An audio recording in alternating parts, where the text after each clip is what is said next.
Good afternoon and welcome to the latest issue of Print21, the weekly video news bulletin for the Australia and New Zealand print industries.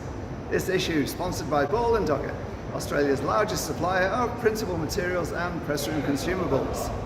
Two big themes in the print industry this week, and both actually good news. Outdoor print, or out of home, which you can see all behind me here at the station, is surging back to pre-COVID levels. And there's movement on the staffing challenges that all printers are facing. First to outdoor printers, spending on outdoor media approached pre-COVID levels in the first half of the year. With printed media that is, on its own taking in $180 million, up 8% on last year. Digital's market share growth continued, of course. It's now approaching 2/3. Digital out-of-home revenue is 62.4% in fact of total net media revenue out of home to date, an increase over 58.3% over 58.3% last year.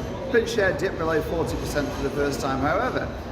In dollars spent on print, they were up by $14 million on the same period last year as it continues to rebound. And showing confidence in print, Captive Vision Outdoor, one of the big media asset managers, is planning to install hundreds of new out-of-home assets to host printed media on the back of two major contract wins for rail companies.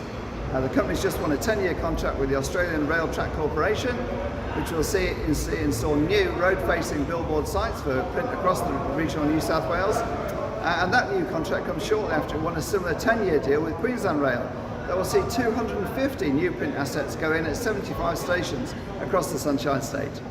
The return of skilled vibration and the 20% increase in number is being welcomed by the print industry, with Print and Visual Communication Association, PVCA, saying it could prove helpful to print businesses struggling with labour, which many of them are. Prime Minister Anthony Albanese said the cap will increase from 160,000 to 195,000 for this year and may stay higher for subsequent years, to be decided at a later date. Kelly Northwood, CEO at PVCA, she said, we welcome the migrant number increase commitments that have been given at the Job Summit. There'll be more news to come actually on staffing shortly. Keep up to date at print21.com.au for that. The raising cap came just a day after the Prime Minister announced 180,000 fee-free places for apprentices. Welcome news as well, although PVCA's Charles Watson said the government needed to repair funding to TAFEs to go along with it.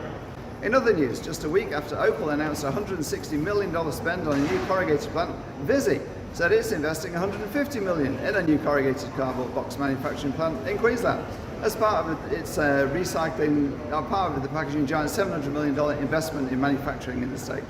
Offset and digital print business Coon Corp, also in Queensland, has doubled its solar roof panels, filling all roof space with them. It is now receiving 36 kilowatts of energy an hour, which is delivering 75% overall of its power.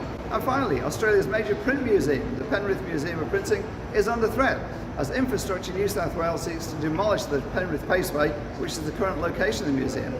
Members of the museum are appealing to the wider community, the wider print community for support, and according to Bob Lockley, the response so far has been positive, with almost everybody, he says, wanting to help. That's it for this issue of Print21. Thanks to our sponsor Ball & Dogger. And in fact, that's it for the next few weeks for the video news bulletin from Print21. I'll be going on holiday. We'll be back in October. Go to print21.com.au for all the news stories. Keep up to date. They'll be going as normal. This is me, Wayne Robinson, signing off for Print21.